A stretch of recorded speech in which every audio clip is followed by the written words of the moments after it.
No, Atma, no. We have a story to finish. Don't leave me. I'm alone. Oh god. That dream again. This time it feels so real. Namala.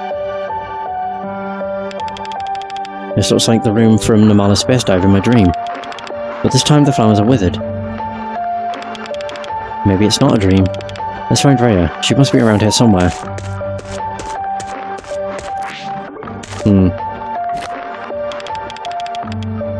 In the deepest, darkest corner of the galaxy, there lived a star princess who called a planet of her own creation home. This fairy tale is the one that started it all. Is this where we're going to find the rest of them? Oh, please say it is. It is! There's only 2 left, and then I'll read it all. Hell yeah. This place. It's the bridge. Anyone? Raya? Namala? What happened?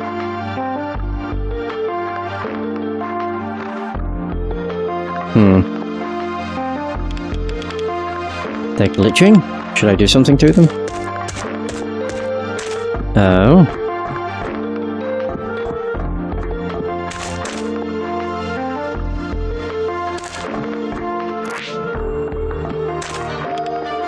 Drowning? No, is she alright? Oh. Well, that's Marin. What happened over there? I heard a girl was drowning.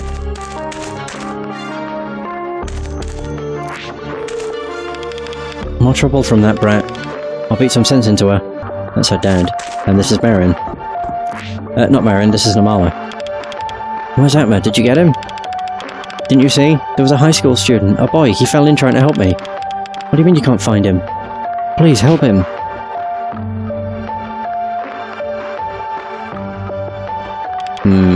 What happened?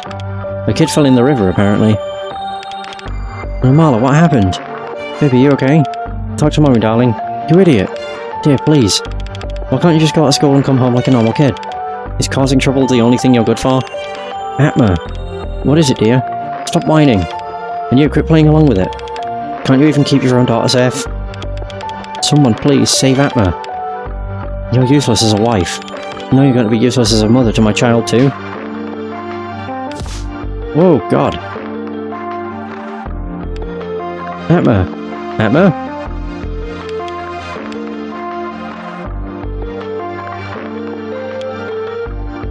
Yeah, this isn't looking like it's going down a fun place.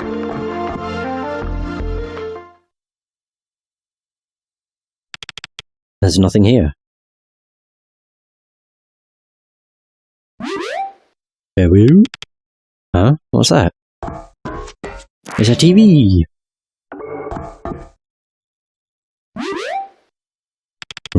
There's something displayed on this TV. A bridge? There's a person too.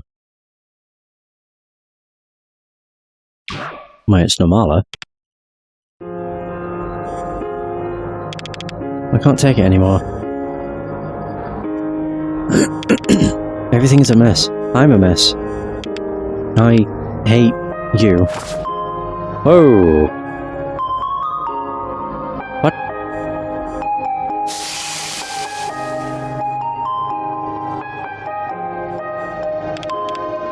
Please, just go. Hey, don't say that. It's me, I'm you. Don't push me away. I can't live without you, nor you without me. We're stronger together. The only way we can get through this is as a team. Just like what Atma said, in the storm you'll find... No. I want to be a normal girl with good grades and a family and friends that love me. Not a lonely delusional freak who killed her only real friend. You caused this storm. It happened because of your stupid idea to cross the river alone.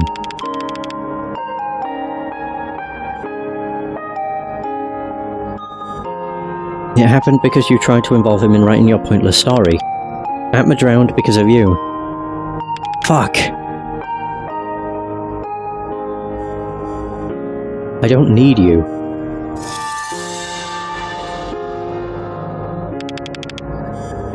I'll live my life properly from now on.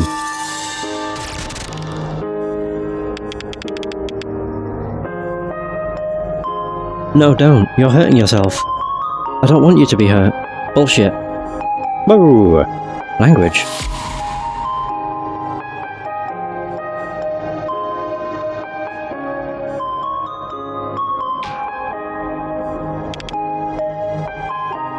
No, Raya. Raya, I'm here. I get the feeling that Atma was never real. Raya just created him. Damn it, Raya, can't you hear me? Normala.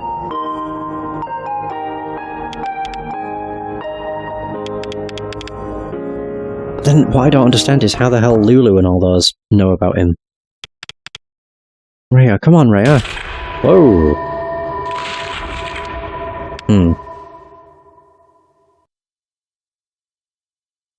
Chapter 4 Marin End. Goddamn. Yeah, I'm starting to think this game's not going to have a good ending. And you never know, it might have a good ending. I just have a feeling it's going to be very sad. In the end, maybe there's nothing I can do. If I'm not even a real person in the first place, then the real me, the real Atma is dead?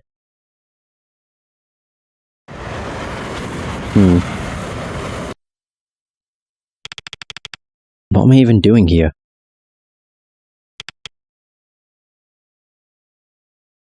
Raya.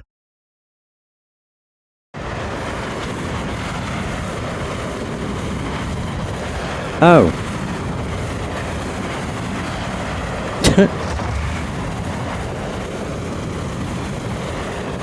Why'd he got a beak? I didn't even realise he had a beak.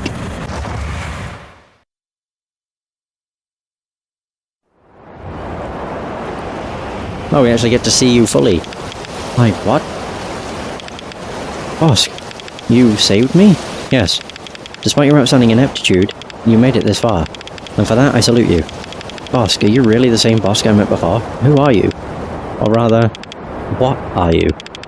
I have so many questions. I'm simply a friend of the princess. Her Majesty is waiting. Normala's the princess. It's all to do with the fairy tale she wrote. No go. I want to read it. I know I don't have all of them, but it doesn't matter. I'm curious. You can even see there. It splits off. Blue is Raya, yellow is Normala. It's even symbolised in the bloody names. So in the deepest, darkest corner of the galaxy, there lived a star princess who called a planet of her own creation home. Now this star princess has magical celestial powers. She could grant any wish. In her flash she could summon the most delicious food, the most wondrous delights, all but one thing. A friend. The star princess was dreadfully lonely. She thought to herself, if only I had a friend to share this with. It was then that she decided to embark on a journey to make new friends. It's literally, like, her story. Only she grew sad at the thought of abandoning her beloved home planet, and so the Star Princess split into two entities, stellar twins. The North Star Princess glowed a brilliant blue, and her twin, the South Star Princess, a rich warm yellow. The North stayed to tend their home planet, and the South set off on her grand journey. Atop a fiery comet in the emptiness of space, the South smiled brightly, alight at the thought of the new friends ahead of her. The North, in deepest quietude, felt her joy too, for their hearts were as one. The North cast her gaze upwards and wished on every star in the sky. Oh! Oh my god, it is. That's Eric and his 3 goons. That's, Lulu. That's Marin. That's all about Bosk. Oh my. Alright, anyway. The comet fell and sparked a golden path across the sky as the South Star Princess reached her first planet.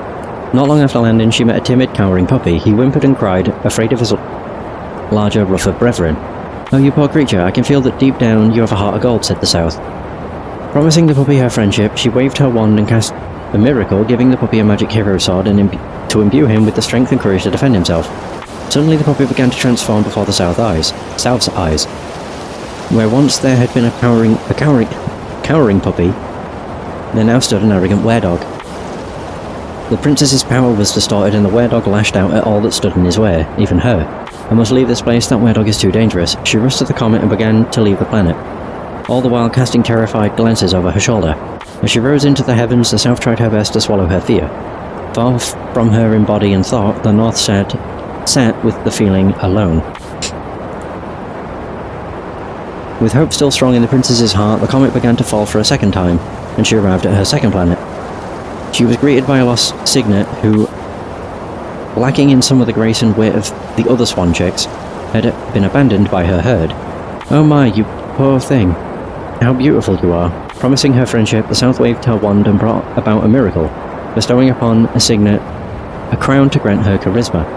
Before long, the little creature grew into a slender, graceful swan queen. Her fellow swans began to crown her in awe at her gentle beauty. But then something changed. The swans began to compare their new swan queen to the princess, and found the latter lacking. "Unlike our queen, she has no golden beak. Unlike our queen, her voice is timid and weak. Begone, begone, our queen has no business with the likes of you." Her eyes met, wet with tears. The South took her leave. She returned to the comet and then to the skies. With a million planets on the horizon, the South was able to overcome her disappointment soon enough. But alone on their home planet, the North grew lonelier and lonelier. Once again, the comet began to descend, sparking a bright golden light. The South Star Princess arrived on her third planet, and it was entirely covered by a vast ocean. The South decided to dive below the surface to explore the depths. Before long, she met a shy snail hiding in its shell. The snail couldn't even face the comings and goings of the tide, let alone the interstellar princess. She cowered before the South. "Oh no, don't be so afraid. There are so many beautiful things to see out here," the princess assured her. With the promise of friendship, she waved her magic wand and cast her miracle, showing the snail all the wonders of the universe. Sparkling stars, fish with glimmering scales swimming in endless shoals, and colourful anemone as far as the eye could see. The snail was overwhelmed and finally came out of her shell. She was fascinated by the princess's magic and asked how she herself might come to have such power. The South was flattered and decided to lend the snail her magic wand. Alas, the snail became so obsessed with spreading her magic that she left the South alone in the deepest, darkest part of the ocean. "Why did she leave me?" she cried. With the last of her strength, she swam to the surface and boarded her comet once more.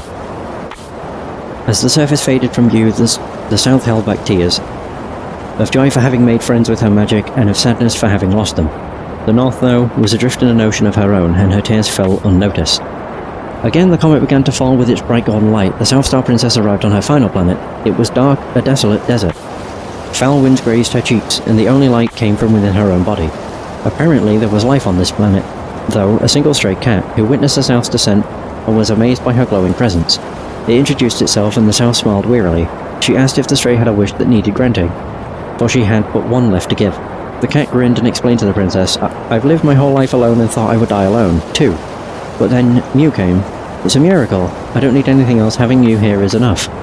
At long last, the South had found a true friend in the most unlikely of places. The North, though, had long since faded away. "Oh, my feline friend, if only the North Star Princess could meet you. I miss her so," she said. The cat was confused but had no time to ask questions. Fate was not on their side. Suddenly, the ground began to shake. Trees swayed and split in two, and great chasms opened up in the parched earth. The cat, innocent as it was struck with fear.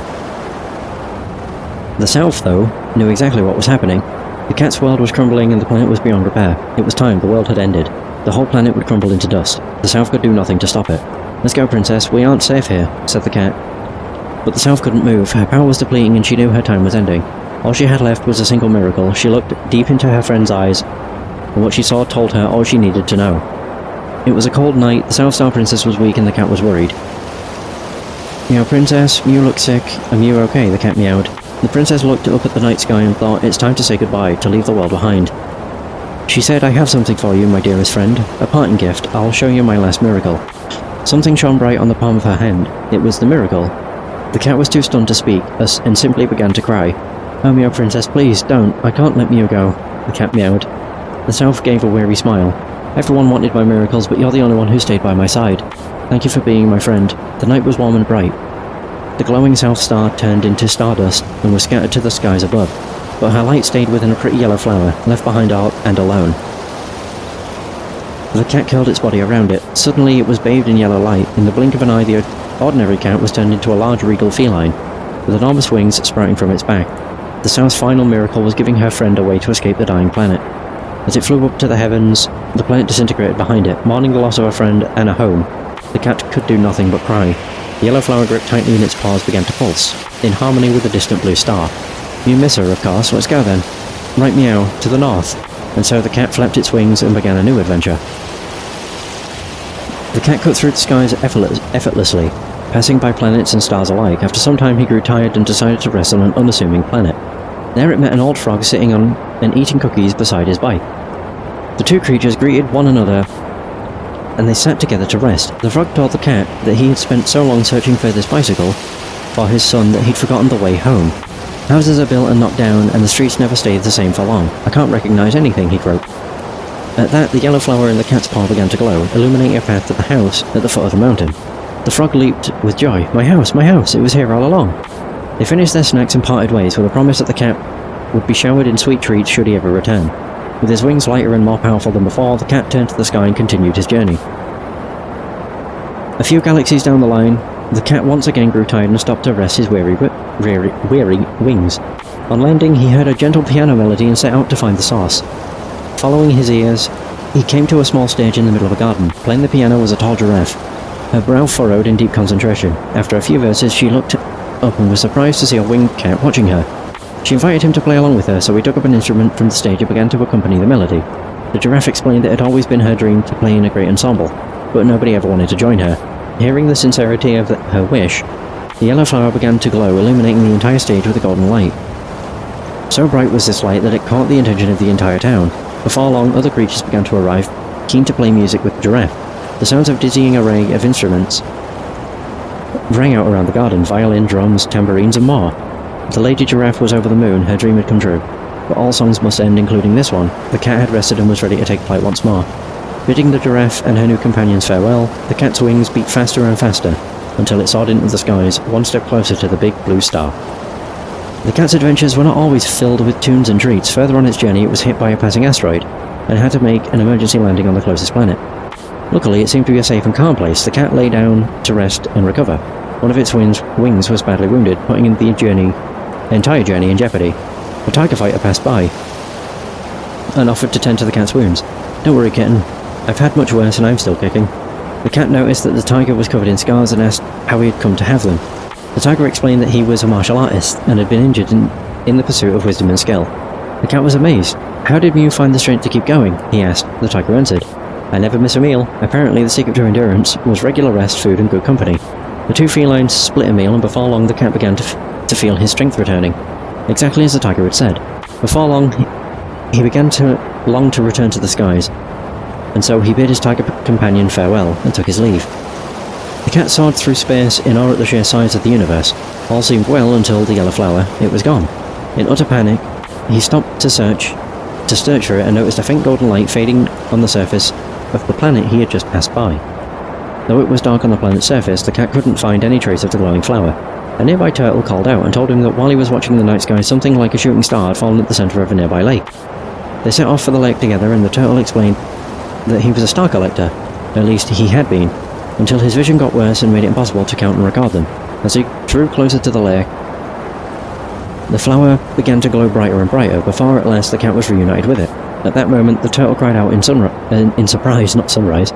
The flower apparently still had the power to grant miracles, because suddenly his sight was completely restored. Weeping tears of joy, the turtle thanked the cat for his kindness and promised him a tour of his star collection should he ever return. With the yellow flower tightly in his grip once more, the cat departed for the heavens. Oh yeah.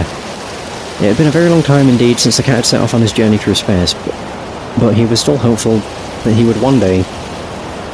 one day he would reach the big blue star. Even when he was waylaid by a space storm, he simply landed somewhere and waited for it all to blow over. Little did he know that he had actually stumbled across the home of Barong, the king of all beasts. Barong was astounded by the cat's tenacity, and asked why he was so sure he wanted to visit the blue star in the north if he had never been there before. The cat explained the miracle that the South Star Princess had given him, and that he wanted to repay that kindness by visiting her sister and keeping her company. There is indeed a lonely soul in the north, little cat. How thoughtful of you. At that moment, the clouds parted, the storm had passed, and the golden glow from the flower in the cat's paw was met with a new light, rich and blue from the heavens. The end was in sight. The cat turned to thank Barong, but the mysterious creature was already gone. More determined than ever, the cat flew off toward the blue light. Okay. Well, we're at base camp.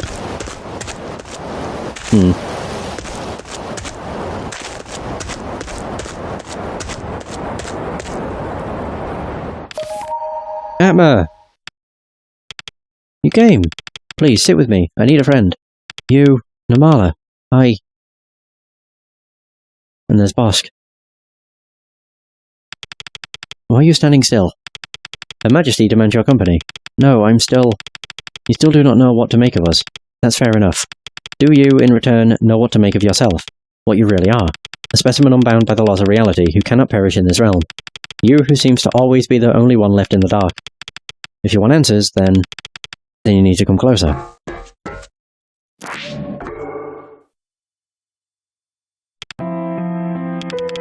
I'm sorry I never stayed long enough to answer your call. I miss this. It's been a long time since we've sat together like this. I'm sorry, I really don't know what to say. Are you okay? Who did this to you? Please don't mind me. Your questions will be answered soon. Ask whatever you want to ask. We will do our best to satisfy your curiosity. Are you real? I thought you were just a kid from a dream I had. The dreams a lot of people had, for that matter. So you're real, not just a figment of my imagination. I can't be both, Atma. I don't understand. Are you my friend? I still doubt that. I really don't know, Namala. All of this is so foreign to me. We are all here inside a fairy tale without an ending. We won't know what's real until this story is finished. What are you to Raya exactly, Namala? She's my north and I'm her south. What do you mean?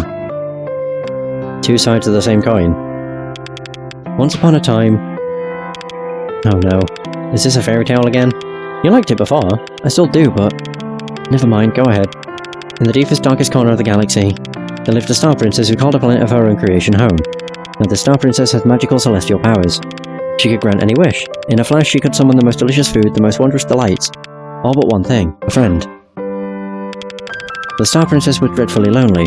It was then that she decided to embark on a journey to make a new friend. Or to make new friends. But she didn't want to abandon her beloved planet, and thus, the star princess split into two entities, stellar twins. The North Star Princess glowed a brilliant blue, and her twin, the South Star Princess, a rich, warm yellow. The South Star Princess left the planet to find friends in other solar systems. What happened to the North Star Princess? Raya, the North Star Princess. What happened to her?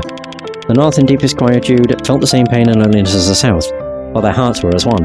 But it seemed like she began to hate the South Star Princess, or she began to hate the pain of loneliness in her heart, perhaps because she longed to shine brighter than the South. Her other half who had left her alone in the unforgiving void of space. I don't know. I'll never be able to understand the meaning of a story that remains unfinished. And I'm not the one to finish it either. And then who? Of course the ending belongs to Raya, the North Star Princess herself. I've missed your in-depth explanations. What happened to the South Star Princess? She found friends on Earth, but they left, eventually. Long story short, she exhausted her star magic and died. Wait, that's it? That's the ending? Of course not. The story isn't over yet, is it? What have you been doing? I met you deep inside everyone's mind. What have you been doing to them?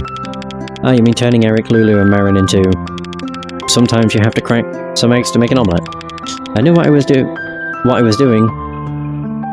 was hurting Raya, but I just wanted her to pay attention to me. To love me again, like she used to. Wasn't that a cruel thing to do? Those people aren't real in this world, they're just fragments of the North's memory. They don't exist in any meaningful senses, and besides, what other choice did you have? The North has been running from the truth, lying to herself. Completely detached, unbound from reality. She and the rest of this world are bound to her delusion. Just like Her Majesty here now. But if the Eric, Lulu and Marin that I met aren't real, then what does that make me? That is up to you, Atma. You're an anomaly in Raya's makeshift world. Maybe you aren't the Atma she intended you to be here, but... You're certainly something. Something special. Maybe you're the one that can help Raya to face herself. What should I do now? What should we do now? Shouldn't I be the one asking you? Me? What? Oh look, the new fairy tale script. It's finally complete. Drowned in a dreadful sadness, the North used the last of her power to create an impenetrable barricade, in the hope that no one would hurt her in the way they hurt the South. Is this Raya? What happens to her? That might be how the story ends. The cat tried with all its might to break through, but it was no use. The North had used up all of her power, and not a drop was left. She remained encased in her galactic barricade, asleep for all eternity. What? For all eternity? You mean... No, that can't be. What kind of story is that? It can't end like this. That's why I need your help. It's up to you to make the edits, Mr. Co-writer, just like old times. What do you want to do, now that the world is on the brink? I don't know. I want to save Raya. I can't hide here in the past forever. I want to find Raya and save her. That's the spirit. As expected from the hero. I'm lost here, though. I need your help, Namala. Oh. What is this? What the hell was that? I feel off. Something is really wrong. Oh god! Namala! I'm sorry. Seems I can't help you after all. All this time I've been draining my power for nothing. I'm now powerless. But you, Atma, you're still free. You must find Raya before everything falls apart. Bring her here. To go home. Namala! Oh god. Damn it, she's unresponsive. What should I do? We should check outside. Come, there's not a moment to waste. But I got fairy tale. I got number 12. So with countless stars and planets visited, and numerous friends gained, the cat finally arrived on the big blue star. It followed the light and came... Wait. It followed the light and finally found the North Star Princess, alone and locked in a prison of her own creation. Drowned in a dreadful sadness, the North used the last of her power to create an impenetrable barricade. No, my princess, I came to see you. Please let me in. Cat tried anything it could think of, in the hope that it could reunite the North with her sister's light and save her from her solitude. But it was all for naught. The North was already spent. She remained in her little world, asleep for all eternity. Whoa.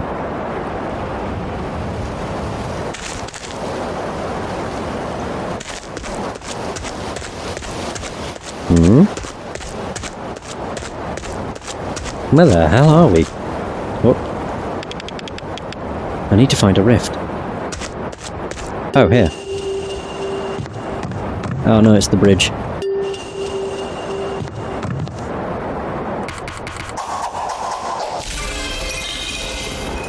The rift is not open properly. Oh no, it won't. Oh god. Oh no. Whoa. The wand. It shattered.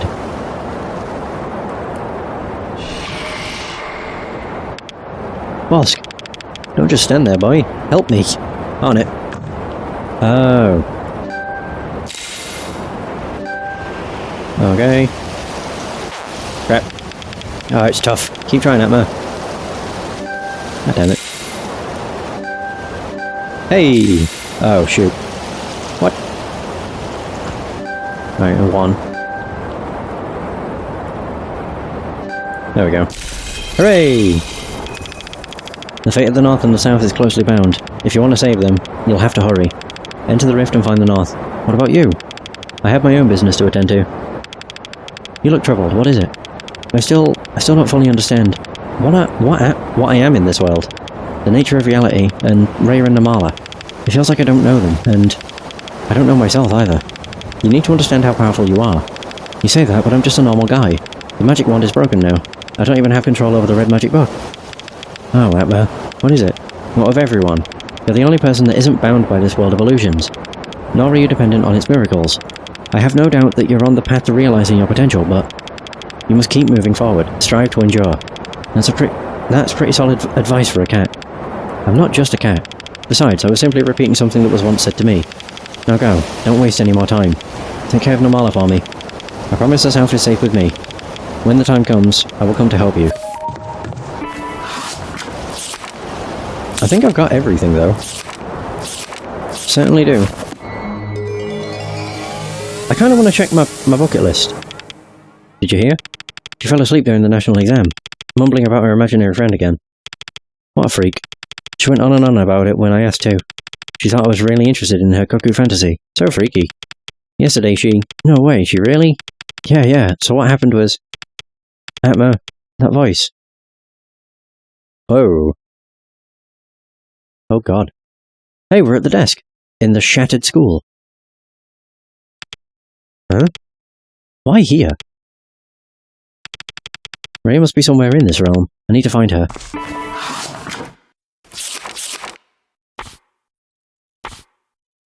The precious treasure is going to be for finishing chapter 5. The precious treasure is going to end up being Raya, I think. Oh. What happened to this place?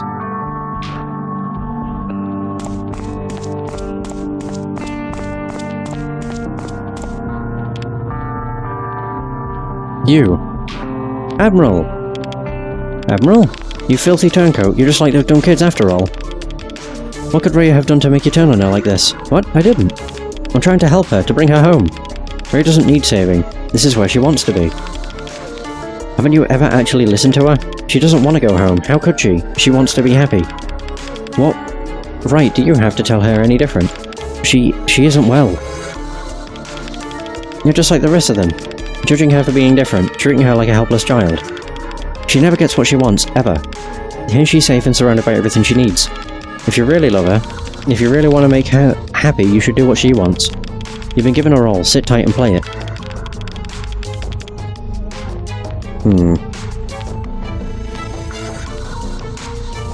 Isn't that just enabling her? I love her too much to watch her hurt herself. You're past salvation. Uh-oh.